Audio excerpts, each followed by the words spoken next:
कैसे हैं आप लोग। आशा है कि आप लोग ठीक होंगे। आज हम लोग एक नया चैप्टर पढ़ने चल रहे हैं और इस नए चैप्टर में हम लोग एक इम्पोर्टेंट डेरिवेशन पढ़ने चल रहे हैं जिसका नाम है गॉस के प्रमेय के अनुप्रयोग। गॉस के प्रमेय के अनुप्रयोग में हम लोग पढ़ेंगे अनंत लंबाई के धारावाही चालक तार के कारण वैद्युत क्षेत्र की तीव्रता। ठीक, तो इसको पढ़ने के लिए हम लोग पहले समझेंगे कि यह धारावाही चालक तार क्या होता है। अब देखिए ये क्या है, एक अनंत लंबाई का चालक तार है जिस पर प्लस क्यू आवेश समान रूप से वितरित है और इस प्लस क्यू आवेश समान रूप से वितरित है। इस धारावाही चालक पर हम लोग क्या करेंगे, एक गॉसियन पृष्ठ का निर्माण करते हैं। एक गॉसियन पृष्ठ का निर्माण करते हैं और इस गॉसियन पृष्ठ से r दूरी पर एक बिंदु P है जहां पर हमको क्या करना है, वैद्युत क्षेत्र की तीव्रता ज्ञात करनी है। आप क्या करोगे, इस गॉसियन पृष्ठ को बनाओगे। बनाने के बाद हम लोग क्या करेंगे, स्टेटमेंट लिखेंगे। स्टेटमेंट में क्या लिखना है, जो बनाए हैं वही आपको लिखना है। क्या लिखेंगे, माना एक अनंत लंबाई का सीधा तार है जिस पर प्लस क्यू आवेश समान रूप से वितरित है। यह क्या है, अनंत लंबाई का धारावाही चालक तार है जिस पर प्लस क्यू आवेश क्या है, समान रूप से वितरित है। उसके बाद क्या लिखोगे, तथा माना एक बेलनाकार अक्ष है जिस पर प्लस क्यू आवेश समान रूप से वितरित है, जिसके कारण बिंदु P पर वैद्युत क्षेत्र की तीव्रता ज्ञात करना है। इस धारावाही चालक तार कहो या इस अनंत लंबाई के तार के कारण क्या करना है, बिंदु P पर हमको क्या करना है, वैद्युत क्षेत्र की तीव्रता निकालना है। अब इसके बाद हम लोग क्या करेंगे, इतना लिखने के बाद हम लोग डेरिवेशन स्टार्ट करते हैं।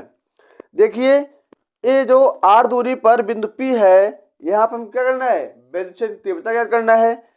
देखिए ये अल्पांश अवयव जो dA है और वैद्युत क्षेत्र की तीव्रता है, दोनों एक ही दिशा में है। दोनों क्या है, एक ही दिशा में है।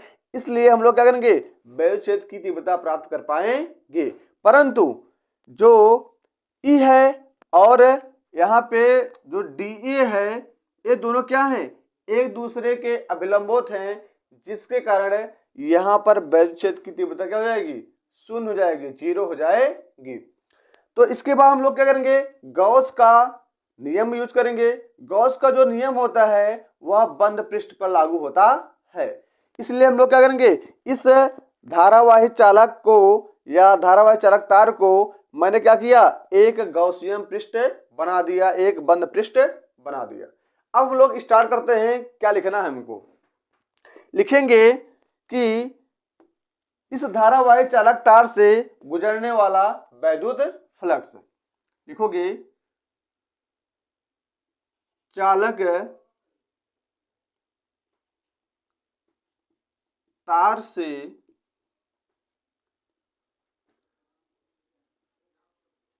गुजरने वाला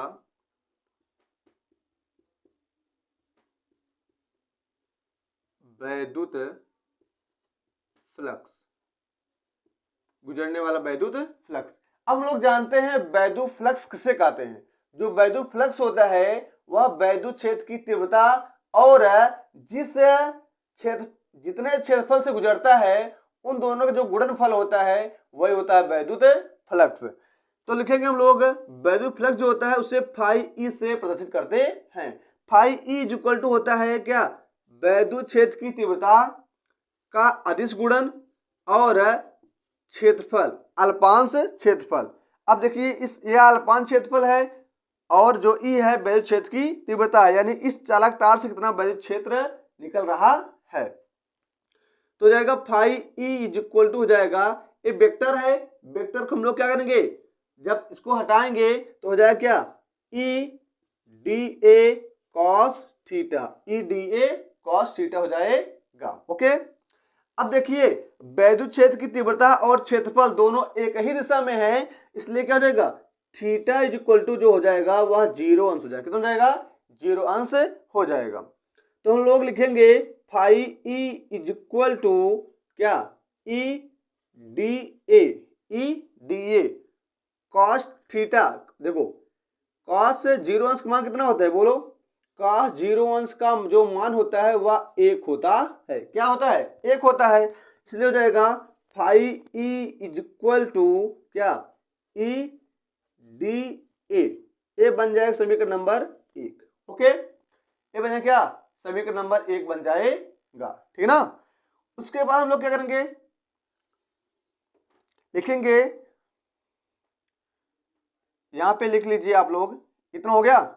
उसके बाद हम लोग लिखेंगे समीकरण 1 का समाकलन करने पर, समीकरण 1 का समाकलन करने पर, समीकरण 1 का समाकलन करने पर, जब समीकरण 1 का समाकलन करोगे तो हो जाएगा क्या? Integration phi E is equal to जाएगा integration E D A. Phi E का समाकलन करोगे तो क्या हो जाएगा? फाइव ई हो जाएगा। क्या होगा? फाइव ई हो जाएगा। ओके, क्या हो जाएगा? फाइव ई हो जाएगा। ठीक, यहां पे लगा देते हैं डी फाइव, लगा देते हैं यहां पे डी फाइव। ओके, जब इसका समाकलन करोगे क्या होगा? डी फाइव ई हो जाएगा। अब क्या करेंगे? जब समाकलन करेंगे तो जो डी है वो हट जाएगा, हो जाएगा फाइव ई। ओके, फाइव ई हो जाएगा। अब यहां से कॉमन क्या होगा? ई कॉमन हो जाएगा, इंटीग्रेशन डी ए। अब हम लोग जानते हैं बेलन का वक्र पृष्ठ का क्षेत्रफल, यहां लिखेंगे बेलन का वक्र पृष्ठ का क्षेत्रफल, वक्र पृष्ठ का क्षेत्रफल डी ए इक्वल टू होता है 2 पाई आर एल होता है, 2 पाई आर एल होता है। तो जहां पे डी ए है वहां पर हम लोग क्या लिख देंगे? 2 पाई आर एल लिख देंगे। क्या लिखेंगे? 2 pi R L. Phi E is equal to जाएगा E into 2 pi R L. ये बन जाएगा समीकरण नंबर 2। क्या बन जाएगा? समीकरण नंबर 2। यहां तक आप लोग नोट करिए। ओके, अब मैं इसको मिटा रहा हूं, ठीक ना? मैं इसको मिटा दे रहा हूं।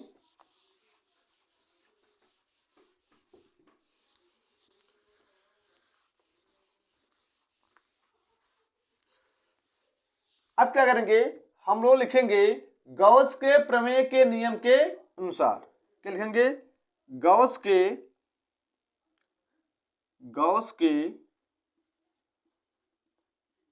प्रमेय के नियम के अनुसार, गॉस के प्रमेय के नियम के अनुसार क्या हो जाएगा?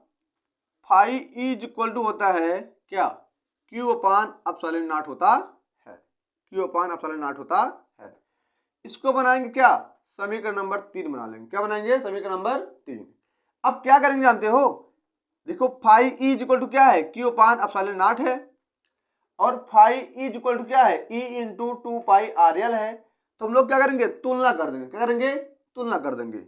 लिखेंगे समीकरण 2 तथा समीकरण 3 से तुलना करने पर, समीकरण 2 तथा 3 से तुलना करने पर, 2 और 3 से हम लोग तुलना करेंगे तब क्या हो जाएगा जानते हो? ये हो जाएगा E into 2 pi R L is equal to जाएगा क्यू अपान एप्सिलॉन नॉट हो जाएगा। ओके, अब ध्यान दीजिएगा यहां पे, इसको बना देते हैं समीकरण नंबर 4।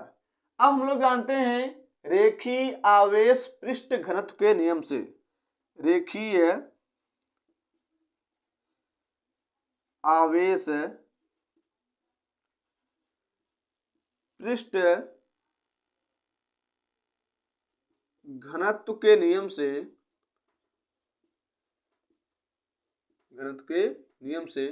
क्या होता जानते हो? होता है Q इज इक्वल टू होता है लैम्डा इंटू एल। ये बन जाएगा समीकरण नंबर 5। अब क्या करना है हमको, जहां Q है वहां पर हम लोग ले सकते हैं क्या, लैम्डा इंटू यल। लैम्डा क्या है, रेखीय आवेश घनत्व है। यल क्या है, लंबाई है, जिस लंबाई में प्लस Q आवेश वितरित था। अब क्या करेंगे हम लोग, समीकरण 5 का मान समीकरण 4 में रखने पर क्या करेंगे, समीकरण 5 का मान समीकरण 4 में रखने पर, 4 में रखने पर 5 का मान क्या करेंगे, 4 में रखेंगे। 5 है 4 है, इसका मान यहां पर रख देंगे। जहां Q है वहां हम क्या लिखेंगे, लैम्डा इंटू यल। तो क्या होगा जानते हो, ये हो जाएगा E इज इक्वल टू, क्या होगा, E इंटू 2 पाई RL है, इसको ऐसे लिख लो, इज इक्वल टू Q का स्थान क्या रखेंगे, lambda L upon epsilon not. Okay, इतना हो गया। अब हम क्या करेंगे, इसको आप नोट कर लीजिए। अब हम क्या करेंगे, इसको यहां मिटा रहे हैं। ओके, अब देखिए यहां पे हम लोग को वैद्युत क्षेत्र की तीव्रता निकालना है। क्या निकालना है, वैद्युत क्षेत्र की तीव्रता निकालना है। हमको ई निकालना है, एक किसमें है, गुणा में, इधर ले जाए क्या हो जाएगा, भाग में हो जाएगा। तो ये हो जाएगा E is equal to lambda L upon क्या हो जाएगा, 2 pi epsilon 2 pi R L into क्या हो जाएगा, एप्सिलॉन नॉट। यल से यल क्या हो जाएगा, कैंसिल हो जाएगा। तो क्या करेंगे हम जानते हो, E इज इक्वल टू, इसको लिख सकते हैं क्या, 1 अपान 2 पाई